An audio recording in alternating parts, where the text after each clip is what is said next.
அனைத்து உரிமை குரல் நண்பர்களுக்கும் வணக்கம். பத்திரிகையாளர் மணி அவர்கள் தற்போது கொடுத்திருக்கக்கூடிய ஒரு நேர்காணல்ல முழுக்க சீமானுக்கு சாதகமாகவும் ஆதரவாகவும் நிறைய விஷயங்களை பகிர்ந்திருக்காரு. அந்த வீடியோவுடைய ஒரு சுருக்கத்தை தான் பார்த்தீங்கன்னா இந்த வீடியோவில் நம்ம பார்க்க போறோம். வாங்க பார்க்கலாம். நாம் தமிழ் கட்சி ஆரம்பிச்ச இந்த 13 ஆண்டு காலங்களாக சீமானுக்கு வந்த ஒரு விமர்சனம் அப்படின்றது இதுவரைக்கும் வேற எந்த அரசியல் கட்சிக்குமே வந்ததில்லை அப்படின்றது நிதர்சனமான உண்மையாகவே இருக்கு. கட்சி ஆரம்பிச்ச புதுசுல இருந்தே சீமான் அவர்களுக்கு வந்த ஒரு முதல் முக்கிய விமர்சனமே என்ன அப்படின்னா, இந்த தமிழ் தேசியம்னா என்ன அப்படின்னும், எதனால இதை வச்சு ஒரு அரசியல் பண்றாரு அப்படின்னும், தமிழ்நாடை பொறுத்த வரைக்கும் இந்த திராவிடத்தை எதிர்த்து அரசியல் பண்றதுக்கு ஒரு கட்சியே கிடையாது அப்படின்னும், கொஞ்ச நாள் சீமான் கட்சியை கழிச்சிட்டு போயிடுவாரு அப்படின்னு ஏகப்பட்ட விமர்சனங்கள் பார்த்தீங்கன்னா சீமான் கட்சி ஆரம்பிச்ச காலத்துல இருந்து இப்போ வரைக்குமே இருந்துட்டு இருக்கு.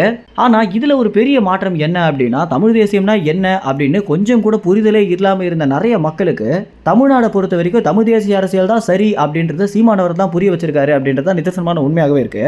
ஆரம்ப காலத்தில் தமிழ் தேசியம் நம்ம எல்லோருமே திராவிடர்கள் அப்படின்னு தமிழர்களை பார்த்தீங்கன்னா இந்த திராவிட கும்பல்கள் காலங்காலமாக ஏமாற்றி வச்சிருந்தாங்க. இந்த விஷயத்திலிருந்து சீமானவர்கள் நம்ம எல்லோரையுமே வெளியே வர வைக்கிறதுக்கான ஒரு அரசியல் கட்சி தான் பார்த்தீங்கன்னா நாம் தமிழ் கட்சி அப்படின்னும், இந்த 13 ஆண்டு காலங்களாக சீமானவர்கள் பண்ணியதிலே ஒரு பெரிய சாதனை என்ன அப்படின்னா, நம்ம யாருமே திராவிடர்கள் கிடையாது அப்படின்னும், திராவிடம் அப்படின்ற ஒரு சொல்லுக்கான முழு அர்த்தமே கிடையாது அப்படின்னு நம்ம அனைவருக்குமே பார்த்தீங்கன்னா புரிய வச்சது தான் சீமான் செய்த ஒரு மிகப்பெரிய சாதனையாகவே பார்க்கப்படுது. இந்த சாதனையை சீமான் செய்யறதுக்கு ஏகப்பட்ட விமர்சனத்துக்கு தாண்டி தான் வந்திருக்காரு அப்படின்னு நம்ம அனைவருக்குமே தெரிஞ்சிருந்தாலும், சீமானை கடுமையாக முந்தைய காலங்களை விமர்சித்த ஒரு நபராக தான் பத்திரிகையாளர் மணி அவர்கள் இருக்காரு. இது என்னங்க கொள்கை, எப்படிங்க நம்ம எல்லோரும் மாடு மேய்க்க முடியும், சீமான் என்னங்க பேசுறாரு அப்படின்னு சீமான ரொம்பவே கடுமையான வார்த்தைகளை விமர்சனம் பண்ண பத்திரிகையாளர் மணி தற்போது இந்த நேர்காணல்ல நம்ம அனைவருமே இவ்வளவு அவர் விமர்சனம் பண்ணாலும் இது எல்லாத்தையுமே தாண்டி ஒரு மூன்றாவது பெரிய கட்சியாக அவர் மாறி இருக்காரு அப்படின்னா, இதற்கு அடித்தளமாக இருந்ததே அவர் யாரோடவும் கூட்டணி வைக்காம தனித்து நின்று களங்காண்டது தான் அப்படின்னும், இந்த விஷயம் தான் மக்கள் மத்தியில சீமான ஒரு கதாநாயகன் போல மாத்தி நாம் தமிழ் கட்சி அப்படின்றது மேல ஒரு பெரிய ஈர்ப்பையா வர வச்சிருக்கு அப்படின்னும், தமிழ்நாட்டில் இருக்கக்கூடிய மாணவர்கள் ஒவ்வொருவருமே நாம் தமிழ் கட்சிக்கு சாதகமாக ஓட்டு சேகரிக்க வரைக்கும் போயிருக்காங்க அப்படின்னா, மாணவர்களை சீமான் எந்த அளவுக்கு கவர்ந்திருக்காரு அப்படின்றது இதுல இருந்தே தெரிய வருது அப்படின்னு சீமானை குறித்த நிறைய நல்ல விஷயங்களை பார்த்தீங்கன்னா பத்திரிகையாளர் மணி முதல் முறையாக பகிர்ந்திருக்காரு.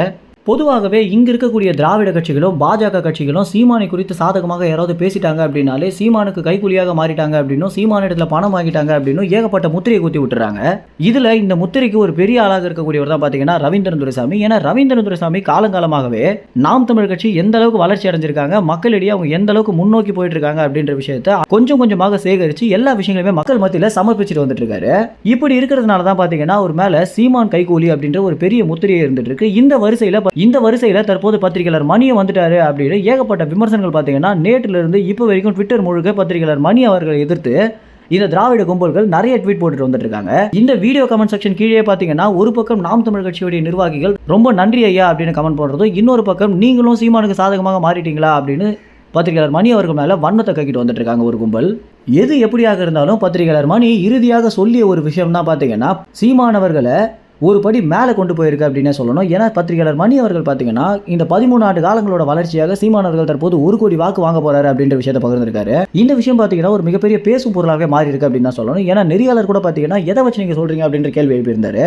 தமிழ்நாடு முழுக்க நாங்கள் நிறைய ஆய்வுகளை நடத்திட்டு வந்துட்டு இருக்கோம் அப்படின்னும், இது எல்லாத்துலையும் தெரிய வந்திருக்கக்கூடிய ஒரு விஷயமே சீமானுக்கு 1 கோடி வாக்கு நிச்சயம் அப்படின்றதா இருக்கு அப்படின்னும், இன்னும் கொஞ்ச நாள்ல நிறைய ஆதாரங்களோட நாங்கள் வீடியோ வெளியிடுவோம் அப்படின்னு பத்திரிகையாளர் மணி அவர்கள் பார்த்தீங்கன்னா சொல்லியிருக்காரு.